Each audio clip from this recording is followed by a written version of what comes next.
Bismillahirrahmanirrahim. Assalamualaikum warahmatullahi wabarakatuh. Wassalatu wassalamu ala asrofil anbiya'i wal mursalin wa ala alihi wa sahbihi ajma'in, amma ba'du.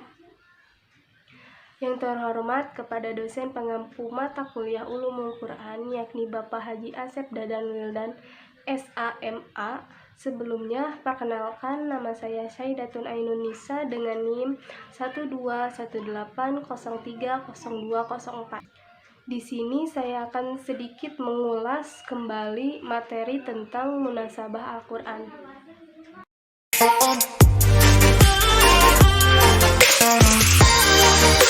Ada yang tahu arti dari munasabah Al-Quran itu? Arti dari munasabah Al-Quran adalah kolerasi atau hubungan atau keterkaitan antara ayat atau surat sebelum dan sesudah. Latar belakang munasabah itu diturunkan Allah Subhanahu wa Ta'ala dan memiliki keterkaitan satu sama lainnya. Sifat dari munasabah yaitu istihad, yang artinya sesuai dengan kerangka atau pemahaman seseorang. Lalu ruang lingkup dari munasabah Al-Quran adalah bagaimana hubungan ayat lain dan bagaimana hubungan antara surat lain.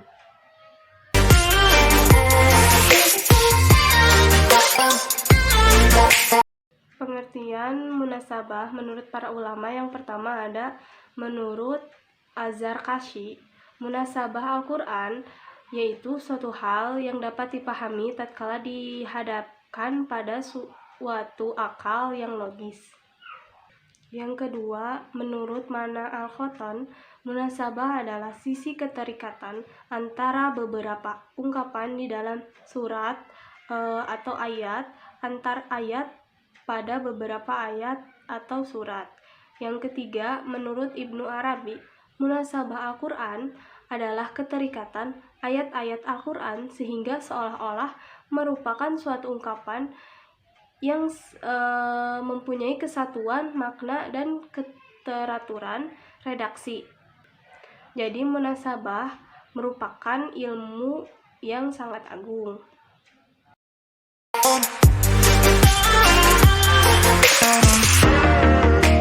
Adapun cara untuk mengetahui munasabah Al-Quran, yakni yang pertama harus diperhatikan tujuan pembahasan surat yang mencari objek keseluruhannya.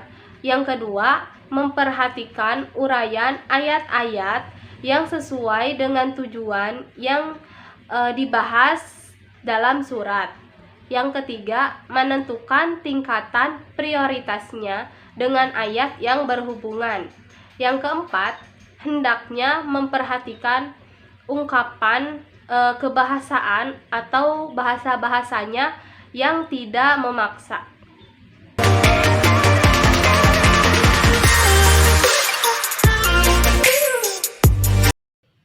Macam-macam munasabah dari segi sifat-sifatnya dan macam-macam munasabah dari segi materinya.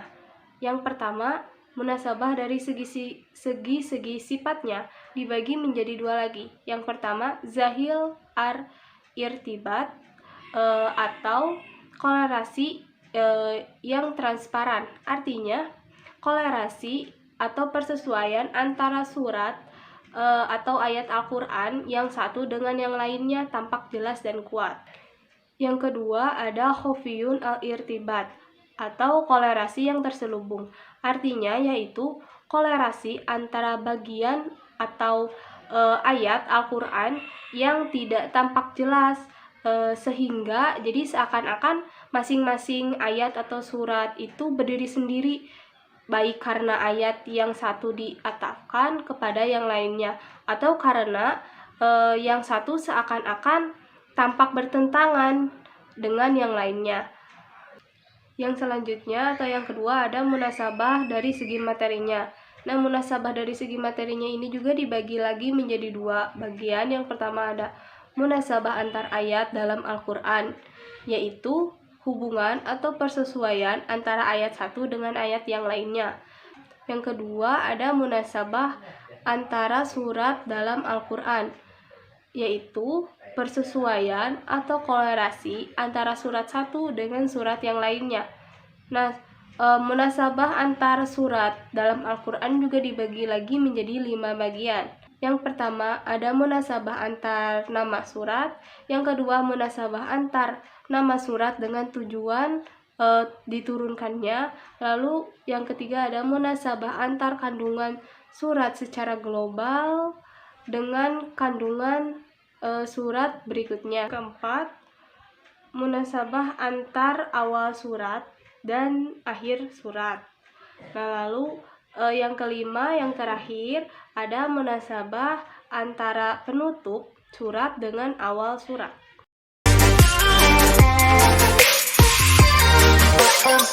Manfaat dari mempelajari munasabah Al-Quran sendiri, yaitu yang pertama, kita dapat mengembangkan pembahasan kita agar lebih sempurna tentang Al-Quran, dan kita dapat mengetahui relevansinya antara ayat-ayat tersebut. Nah, yang kedua, dengan adanya munasabah, kita dapat mengetahui dan menggabungkan antara ayat dan surat-surat yang di dalam Al-Quran atau korelasi dan relevansinya. Nah, yang ketiga, dapat membantu dalam menafsirkan ayat-ayat Al-Quran setelah diketahui hubungan dengan ayat atau surat lain.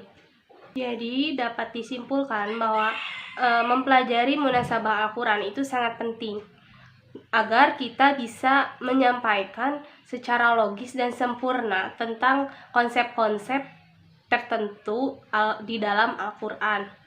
Mungkin cukup sekian pembahasan atau pemaparan materi tentang munasabah Al-Quran. Mohon maaf bila ada kesalahan. Akhirul kalam. Assalamualaikum warahmatullahi wabarakatuh.